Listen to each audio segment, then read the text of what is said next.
My father told me I'd never amount to anything. My uncles laughed at my ideas. My cousins said I was too emotional to run a business. They thought I was weak. They thought being a woman meant I couldn't compete with them. They were the biggest mistake of their lives. I spent years watching, learning, planning. And then I struck. Today, I own 64% of the family empire. My father answers to me. My uncles report to me. My cousins take my orders. And the best part? They still have no idea how I did it. If you want to know how I infiltrated my own family's company, earned their trust, and systematically dismantled everything they built, only to rebuild it with me in complete control, smash that like button and subscribe. Because this is the ultimate revenge story. This is how a woman takes down an empire of men. Let's begin. My name is Victoria Sterling, and I grew up in one of the most powerful families in America. The Sterlings. Old money. Real estate.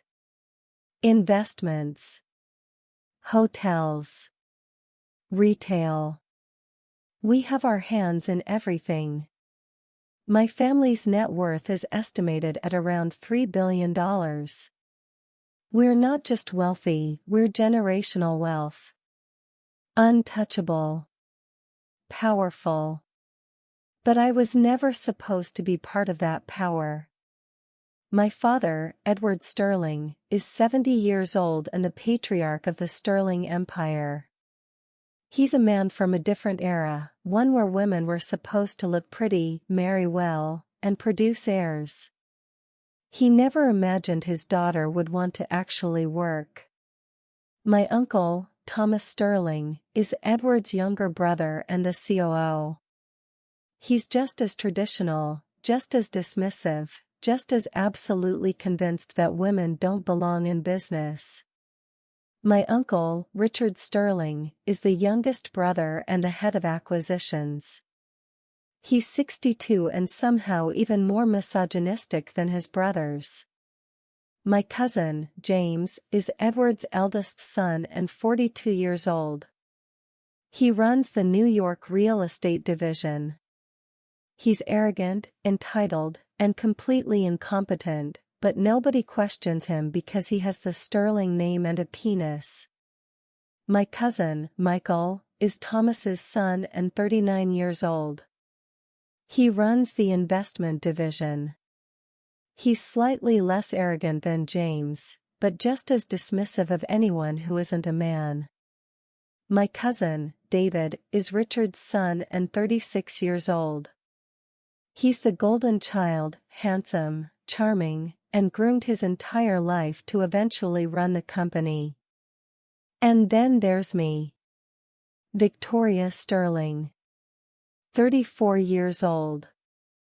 The daughter that nobody wanted. I grew up watching these men run the family business. I watched my father make decisions. I studied my uncle's strategies. I observed every board meeting, every negotiation, every deal. I learned the business inside and out. But when I tried to contribute, when I tried to share ideas, when I tried to prove my worth, I was shut down immediately. I remember being 22 years old, fresh out of Harvard Business School, coming home excited about a market analysis I'd done.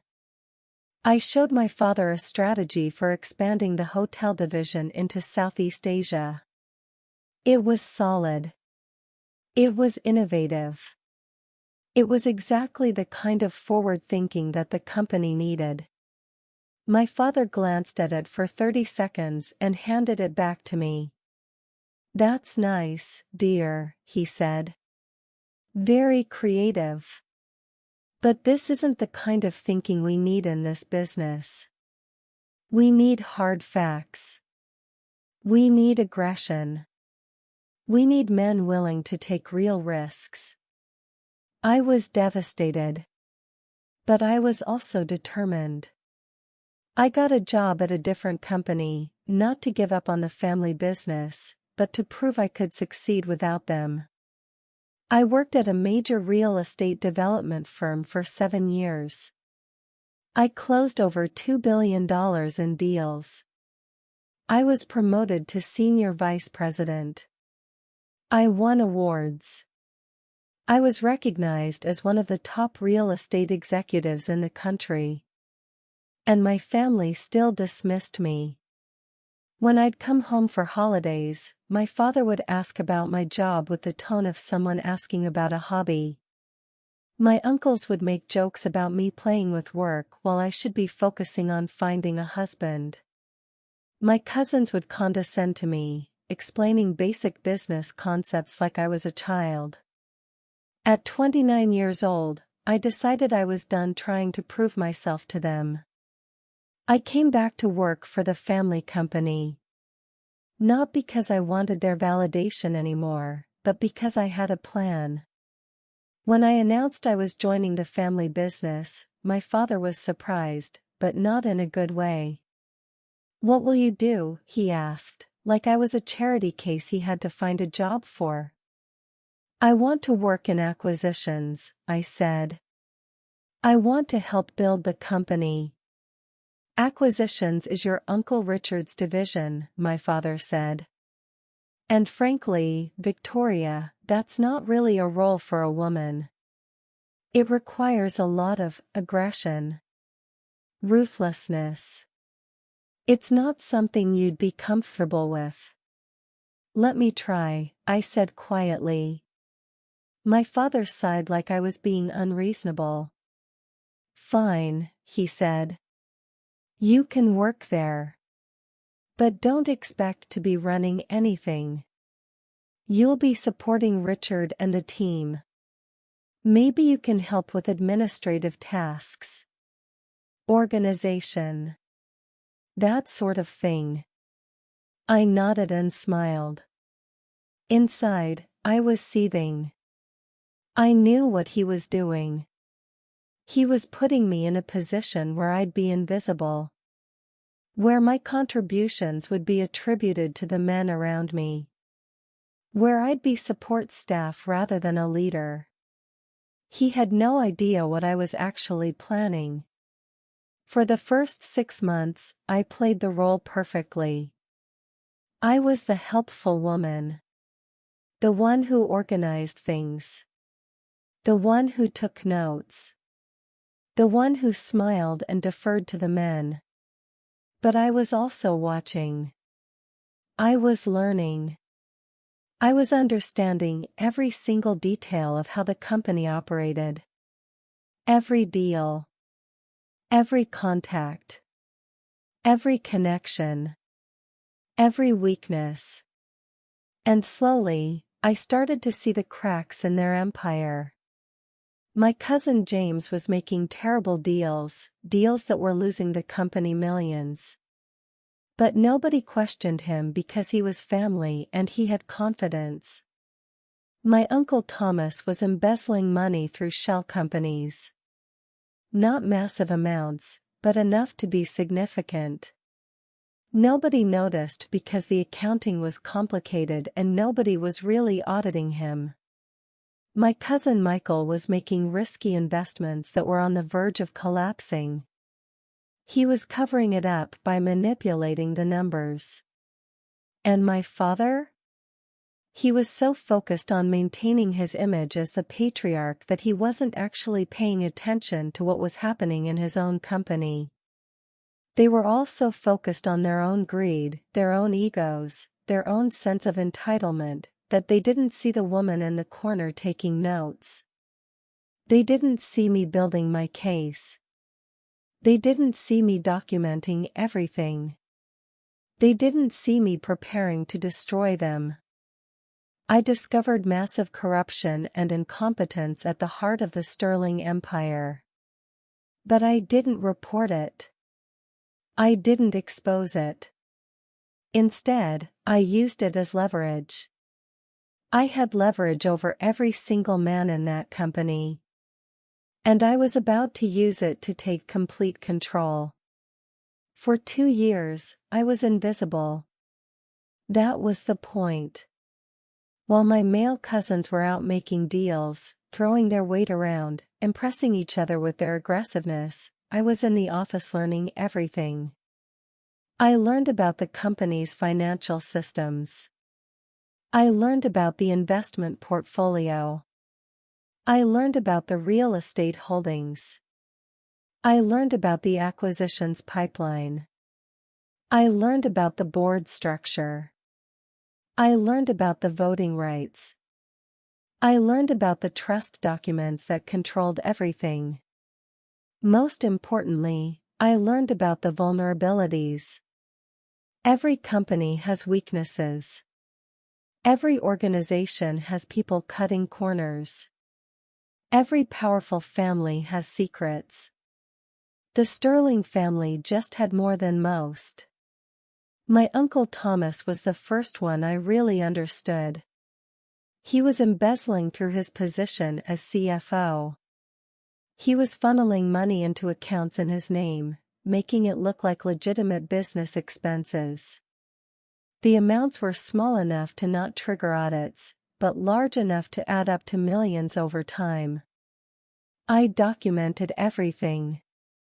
Bank statements. Wire transfers.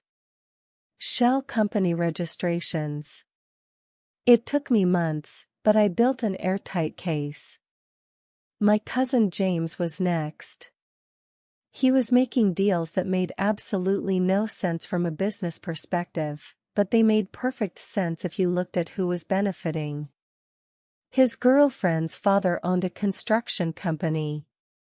James was directing millions in sterling contracts to that company at inflated prices. In exchange, he was getting kickbacks disguised as consulting fees. Again, I documented everything. My cousin Michael was manipulating the investment numbers. When his investments performed poorly, he was falsifying the reports to make them look profitable. When those investments eventually failed, he was using company money to cover the losses and then writing them off as business expenses. I had documentation. I had emails. I had falsified reports. I had everything. And then there was my father. Edward Sterling was probably the least corrupt of them all, but he was also the most guilty, because he knew what his brothers and sons were doing, and he wasn't stopping them. More than that, he was benefiting from their schemes. The money they were stealing was being reinvested into the company, which made the stock price go up, which made his personal wealth increase. He was complicit. He was guilty by association and by benefit. I was 31 years old when I realized I had enough leverage to make my move. But I wasn't ready yet. I needed to be smarter. I needed to be more careful. Because if I exposed them without having a plan, they would just deny everything. They would claim the documents were forged. They would claim I was a disgruntled employee trying to sabotage the company. They would destroy me. So instead, I did something much more calculated. I started making friends with the board members. The Sterling board had 7 members, my father, my 3 uncles, my grandfather, who was technically retired but still held a position, and 2 outside directors who weren't family. The 2 outside directors, Mr. Harrison and Ms. Chen, were the key. I started having lunch with them. I shared my concerns about the company's financial stability.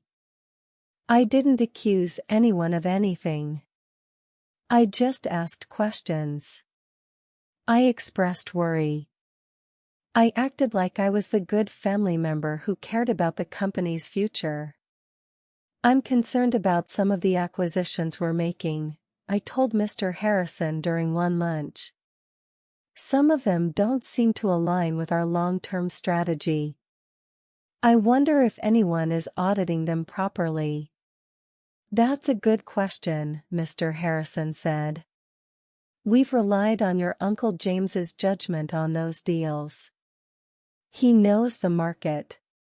He does, I agreed. But I wonder if we should have an independent audit. Just to be thorough. I'm sure everything is fine, but it's good practice. Mr. Harrison looked thoughtful. You know, you might be right. I'll bring it up at the next board meeting. With Ms. Chen, I took a different approach. I complained about the company culture. I love working here, I told her. But I'm concerned about the lack of women in leadership. I'm the only woman in a senior position, and it makes me feel isolated. Have you noticed that? I have, Ms. Chen said. It's something the board has been discussing. We'd like to see more diversity. The problem is, I continued, I think some of the men in leadership are resistant to change. I don't think they'd support bringing in more women if it meant sharing power. Ms. Chen nodded. That's a real issue in family businesses. The old guard doesn't like to relinquish control. I was planting seeds. Not accusing. Just creating awareness. Just positioning myself as the reasonable one. The forward-thinking one. The one who cared about the company's future. Meanwhile, I was also building my own financial position. Using my knowledge of the company and my connections in the real estate world, I started making private investments. I bought properties. I invested in startups. I diversified my portfolio. By the time I was 32, I had accumulated my own wealth of approximately $200 million, entirely separate from the family empire. I wanted to be in a position where I didn't need the family. Where I had power independent of them. Because when you're trying to take down a family, you need an exit strategy. You need leverage. You need to be able to walk away if things go wrong. At 33 years old, I made my move. I scheduled a meeting with my father. I want to discuss my future with the company, I told him. I've been working here for 2 years, and I'd like to move into a more senior role. I'd like to be considered for the vice president position in acquisitions. My father looked at me like I'd just asked to fly to the moon. Victoria, that position is meant for someone more suited to the aggressive nature of that work, he said carefully. I've closed over $2 billion in acquisitions, I said calmly. I have a proven track record. I know this company inside and out. I'm qualified. It's not about qualification, my father said. It's about fit. It's about whether you have the temperament for that level of responsibility. And if I did? I asked. Then we'd reconsider, he said. But frankly, I don't think you do. I stood up and walked out of his office. That was the moment I decided to destroy him. I had all the information I needed. I had the leverage. I had my own wealth and independence. And I was done being dismissed. I was about to execute a plan that would systematically dismantle my family's empire and put me in complete control. They had no idea what was coming. 6 months after my meeting with my father, I made my move. I called Mr. Harrison, the outside board member, and asked if we could meet privately. There's something I need to discuss with you, I said. Something concerning about the company's financial health. But I need to do it carefully, because it involves some of my family members. Mr. Harrison agreed to meet me at a coffee shop away from the office. I brought a folder. Inside were documents. Bank statements. Wire transfers. Investment reports. Shell company registrations. Everything I'd been documenting for 2 years. I'm not trying to hurt my family, I told him. But I'm concerned that the company is being mismanaged. And I think you need to see this. Mr. Harrison spent an hour going through the documents. His face got darker and darker as he read. This is serious, he finally said. This is potential fraud. We need to involve the SEC. Not yet, I said. First, I need the board to authorize an independent audit. A comprehensive one. If the audit confirms what these documents suggest, then we go to the authorities. Mr. Harrison looked at me carefully. Why are you bringing this to me instead of going to your father? Because my father is part of the problem, I said quietly. He knows about these activities. He's benefiting from them. I can't trust him with this information. Mr. Harrison nodded slowly. What do you want me to do? I want you to call an emergency board meeting, I said. I want you to request an independent audit. And I want you to do it without telling the other board members why. Just say you have concerns about the company's financial practices and you want to be thorough. That could damage the company, Mr. Harrison said. An independent audit could create panic among investors. The company is already damaged, I said. We just haven't admitted it yet. An audit now, while we're on top of it, is much better than a scandal later. Mr. Harrison called the emergency board meeting for the next week. My father was furious. What is this about? He demanded. Why would you request an audit? That will damage our reputation. It's standard procedure, Mr. Harrison said calmly. And given some concerns that have been raised, I think it's warranted. What concerns? My Uncle Thomas asked nervously. I could see his hands shaking slightly. Financial discrepancies, Mr. Harrison said. Nothing concrete. Just questions that need answers. The board voted to authorize the independent audit. My father and uncles voted against it, but they were outvoted by the outside directors and my grandfather, who surprised everyone by siding with the audit. My grandfather was old, but he wasn't stupid. He'd built this empire, and he wasn't going to let his sons destroy it. The audit took 3 months. During those 3 months, I acted like nothing was wrong. I went to work. I did my job. I was pleasant and professional to my family members who were slowly spiraling into panic. My Uncle Thomas started drinking heavily. He looked like he might have a breakdown at any moment.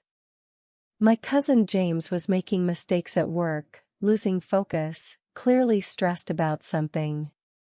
My cousin Michael was trying to fix the investment numbers before the auditors could find the discrepancies, but it was too late. The trail was too clear. When the audit came back, it was devastating. The auditors found evidence of embezzlement, fraud, mismanagement of funds, and falsification of records. They documented over $400 million in irregular financial activities over the past 5 years.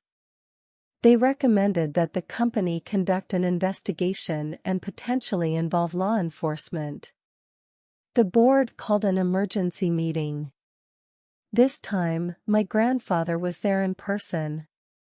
He was 92 years old and hadn't been to a board meeting in 3 years. But he came for this one. He looked at his sons with an expression of pure disgust. "You have disgraced this family," he said, his voice shaking with rage. "You have stolen from the company. You have lied to the board. You have put everything at risk. I built this company from nothing, and you've destroyed it in a generation." He looked at my father. "Edward, you were supposed to be the steward of this legacy. Instead, you've been complicit in theft." He looked at my uncles. "Thomas, Richard, you're thieves. Pure and simple. You should be in prison." Then he looked at me. "Victoria," he said. "You brought this to the board. You reported this. Why?" "Because I love this company," I said quietly. "And I love this family. And I couldn't watch them destroy both." My grandfather nodded slowly. "I'm removing my sons from the company effective immediately," he announced. "Edward, Thomas, Richard, you're done. You'll each receive your inheritance as outlined in my will, but you will have no further involvement in the Sterling business." My uncles started to protest, but my grandfather silenced them with a look. "James, Michael, David," he continued, looking at my cousins. "You will all be suspended pending the results of the internal investigation. If you're found to have participated in any illegal activities, you will be terminated and prosecuted." He turned back to me. "Victoria," he said. "You're going to run the company. Effective immediately, you're the new CEO. You have my full support, and you have the board's support. Can you do this?" I stood up, my heart pounding. "Yes, sir," I said. "I can." I'd just become the CEO of a $3 billion company at age 33. But the real work was just beginning. I had to clean up the mess my family had created, deal with the criminal investigation, and prove that a woman could run this empire better than any man ever could. And I had to do it while my family was imploding around me. The first thing I did as CEO was hire a crisis management team. The second thing I did was cooperate fully with the SEC investigation.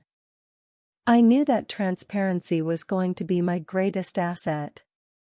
If I tried to cover things up, if I tried to protect my family, I would lose all credibility. So instead, I gave the investigators everything they needed. My uncle Thomas was charged with embezzlement and fraud. He pleaded guilty to avoid a longer sentence and received 3 years in federal prison. My cousin James was charged with bribery and kickback schemes. He also pleaded guilty and received 2 years. My cousin Michael was charged with securities fraud and falsification of records. He received 2 years as well. My cousin David, surprisingly, was found to have no involvement in the illegal activities.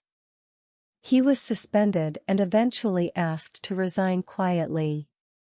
He moved to Florida and started a completely different business.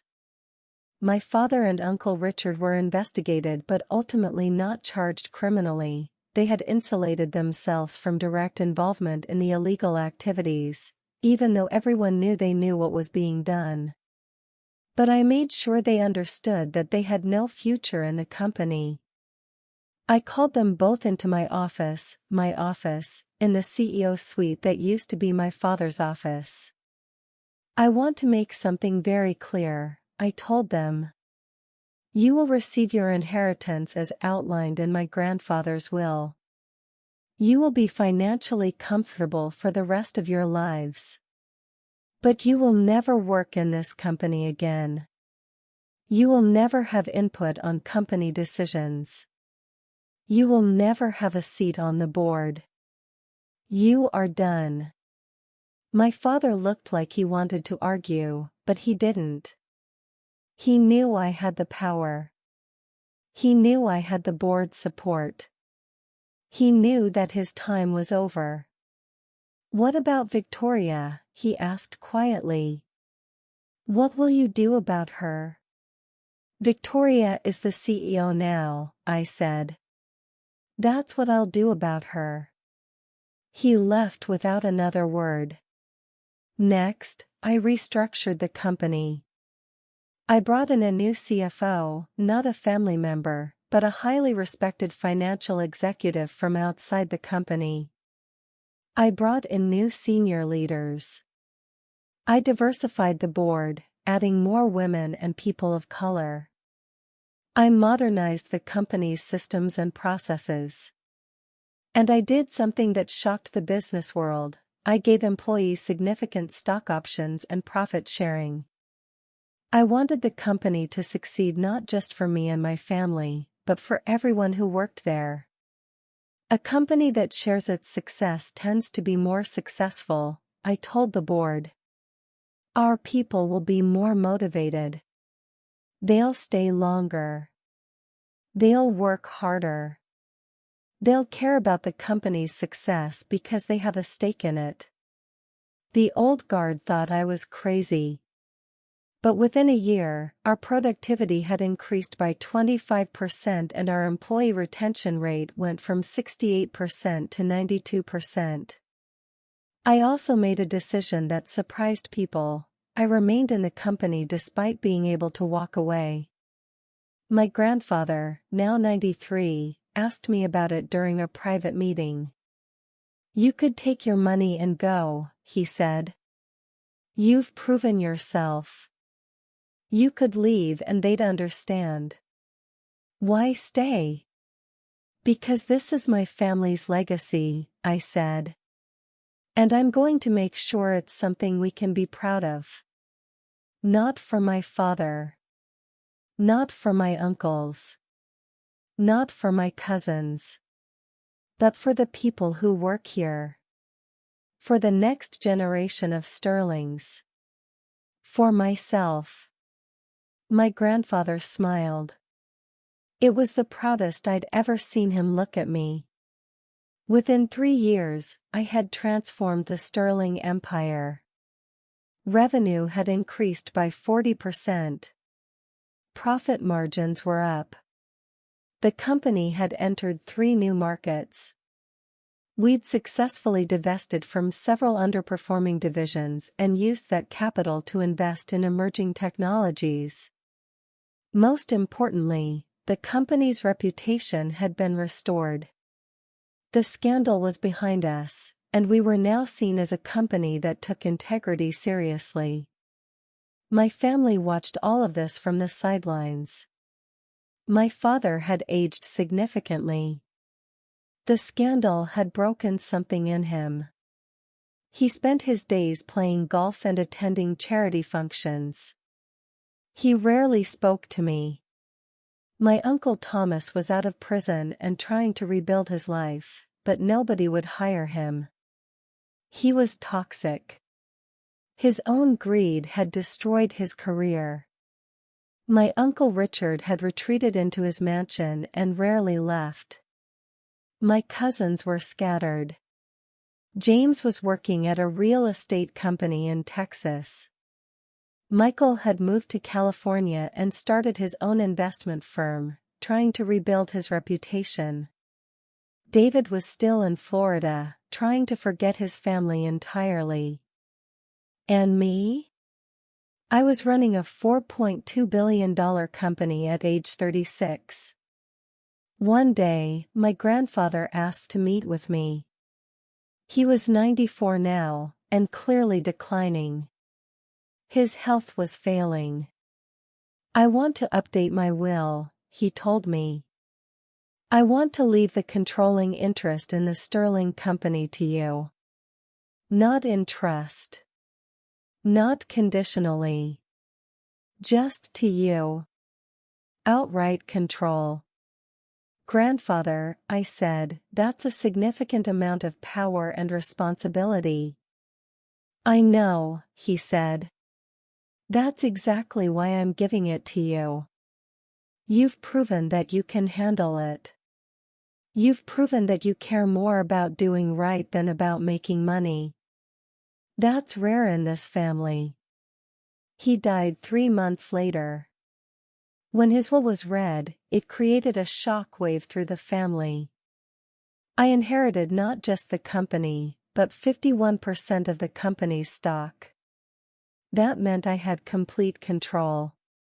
My brothers, which I considered my cousins in my heart, no longer had any say in how the company was run. I now had complete control of the Sterling Empire. My family had been decimated, exposed, imprisoned, or exiled.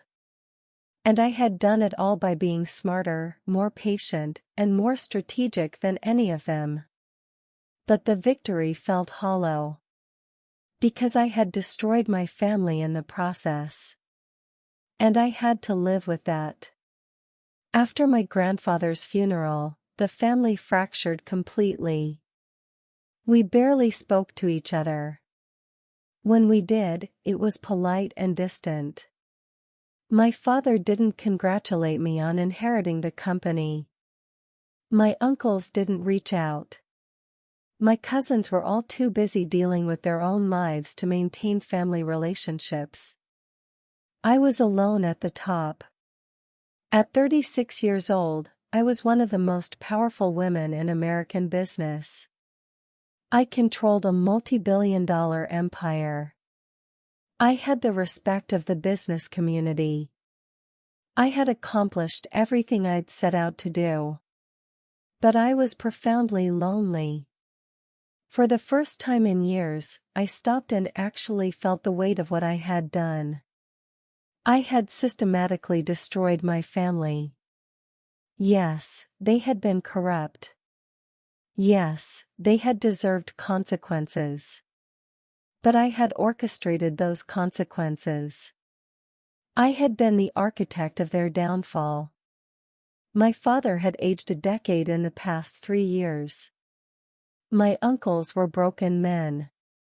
My cousins were scattered and ashamed.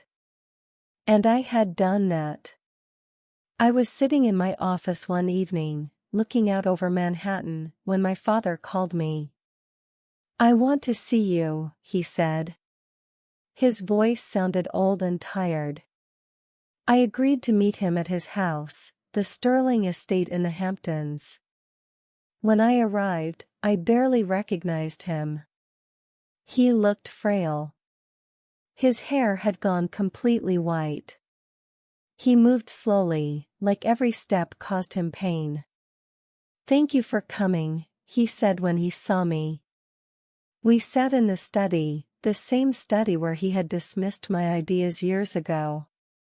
Where he had told me I didn't have what it took to be a leader. "I owe you an apology," he said quietly. "For everything. For how I treated you. For dismissing your talents. For assuming you couldn't do this." I didn't respond. I just waited for him to continue. "I was wrong about you," he said. "I was wrong about a lot of things. I thought power came from being ruthless. From being aggressive. From not caring about anyone but yourself. But watching you run the company, watching how people respect you, how the company has thrived under your leadership, I realized that I was wrong about what it takes to be a leader." He looked at me with eyes full of regret. "You're a better leader than I ever was," he said. "You're a better businesswoman than I ever was.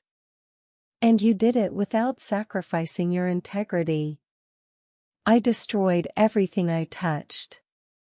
You fixed what I destroyed." "Dad," I said, finally speaking. "I orchestrated your downfall. I documented your crimes. I turned it all over to the board.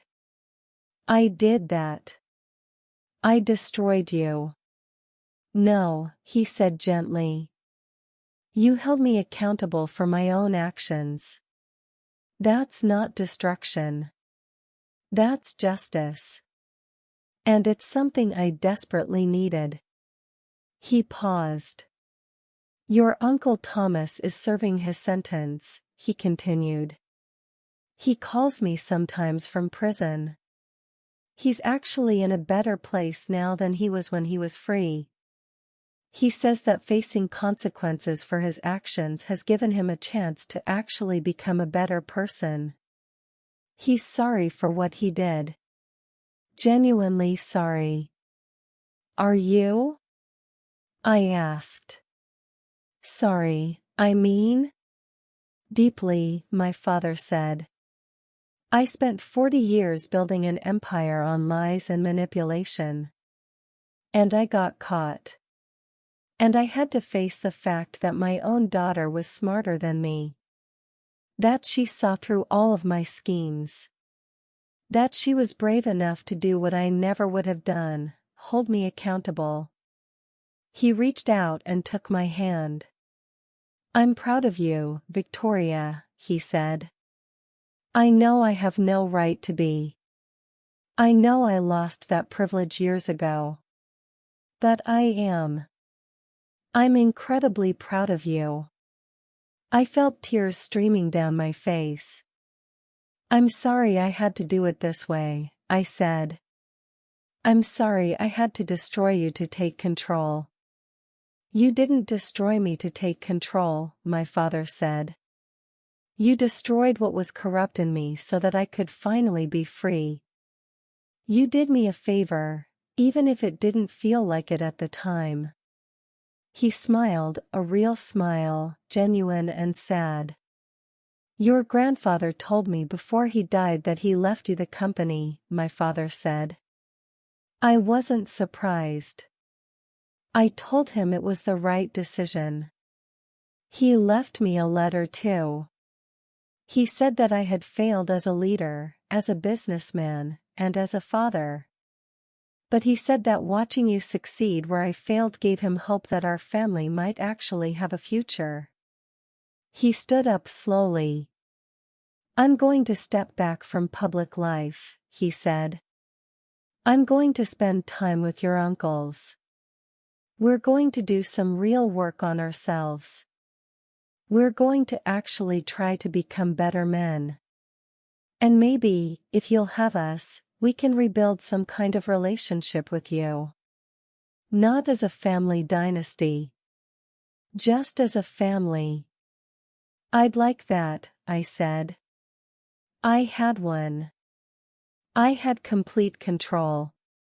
But in winning, I had lost my family. Now, I had the chance to get them back, not the corrupt, powerful version of them, but the broken, humbled, actually human version. The question was, could I forgive them? Could I actually rebuild what I had destroyed? 5 years after I became CEO, I made a decision that shocked the business world. I announced that I was creating the Sterling Foundation for Women in Business. With $500 million of my personal wealth, I established a nonprofit dedicated to providing mentorship, funding, and support to women entrepreneurs. Specifically, women from wealthy families who felt trapped by traditional expectations. Women who had been dismissed by their fathers, their uncles, their male relatives. I wanted to create a path for women like me, women who had been underestimated and overlooked, but who had the potential to change the world. The foundation became wildly successful. Within a few years, we had funded hundreds of women-owned businesses. We had helped women fight their way into industries that had previously shut them out. We had created a network of powerful, successful women who supported each other instead of competing with each other. The irony wasn't lost on me. The resources I'd used to destroy my family were now being used to help other women. My father attended the foundation's first fundraising gala. He watched me give a speech about overcoming family expectations and proving myself in a man's world. He cried. Afterward, he came up to me and hugged me. "I'm sorry I didn't believe in you," he said. "I'm sorry I dismissed your talents. I'm sorry I tried to put you in a box that was too small for who you were." "I forgive you," I said. And I meant it. My relationship with my uncles was more complicated. Uncle Thomas genuinely seemed to have reformed. He was working with a nonprofit that helped formerly incarcerated people re-enter society. He seemed almost peaceful. Uncle Richard was harder. He remained bitter about his downfall. He didn't understand why I had done what I did. He didn't understand that his own actions had consequences. But I invited him to family dinners anyway, because he was still family, and because I believed that everyone deserves a chance to change. My cousins were scattered across the country, but we stayed in contact. James had rebuilt his real estate career in Texas and was actually doing honest work now. Michael had started his own investment firm and was more ethical than he'd ever been. David had moved back east and we'd become close again. He was grateful that I hadn't destroyed him the way I'd destroyed his brothers. The Sterling Empire continued to grow. Under my leadership, the company had expanded into emerging markets. We'd invested in sustainable real estate. We'd become leaders in ethical business practices. The company's stock price had tripled. Our market valuation was now over $8 billion. I was 41 years old, worth approximately $2 billion, and recognized as one of the most powerful women in America. But what I was most proud of wasn't any of that. I was most proud that I had transformed my family. My father had become an advocate for corporate accountability. He spoke at universities about the dangers of unchecked power. He worked with nonprofits focused on corporate ethics. My uncles were finding meaning in different ways. Thomas through helping people re-enter society. Richard Richard was still working on his redemption, but at least he was trying. My cousins were rebuilding their lives with more integrity. And me? I was using my power to help other women. One day, my father asked me to meet him for lunch, just the two of us. "I've been thinking about something," he said. "About why I treated you the way I did. Why I dismissed you. Why I didn't believe in you." "Why?" I asked. "Because I was terrified," he said simply. "I was terrified that you might be better than me. That you might surpass me. That you might expose the fact that I wasn't actually as powerful as I pretended to be. So I tried to keep you small. I tried to keep you confined to a role where you wouldn't threaten me." He looked at me with sad eyes. "And then you became exactly what I feared you'd become," he said. "You became more powerful than me. You became more successful than me. You became more ethical and more capable than me." And I had to face the fact that my own fear had created the very thing I was most afraid of.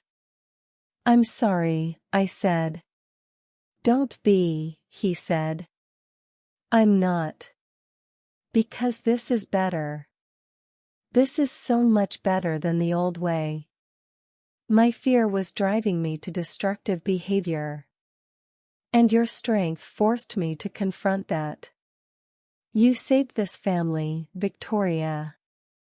You destroyed what was corrupt in us, and you gave us a chance to rebuild ourselves as better men.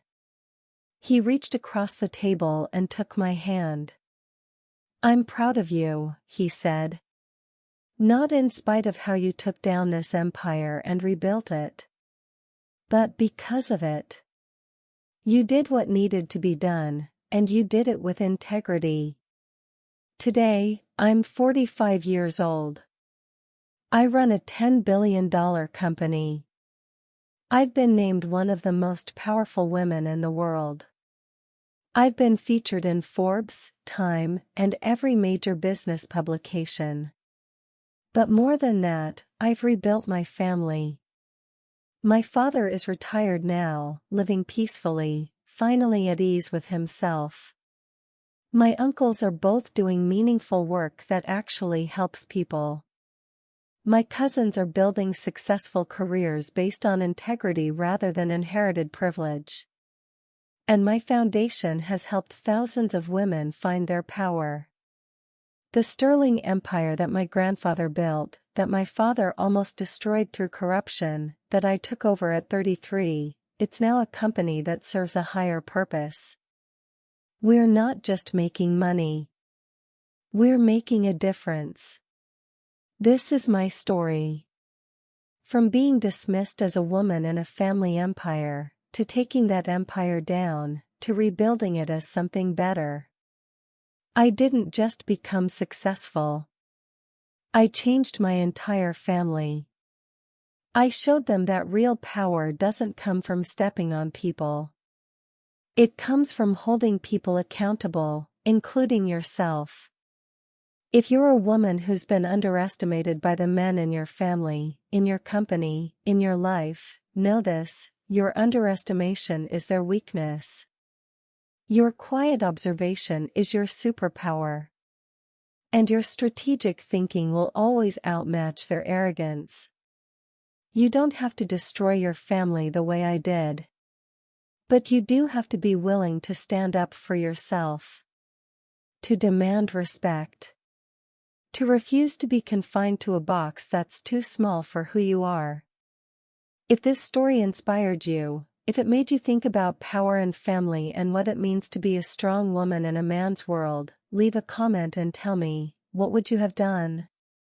And don't forget to subscribe to Buried Secrets for more stories about women who refuse to be underestimated, families who face reckoning, and the incredible power of strategic thinking. Thank you for watching. Thank you for listening. Thank you for believing that women belong at the top.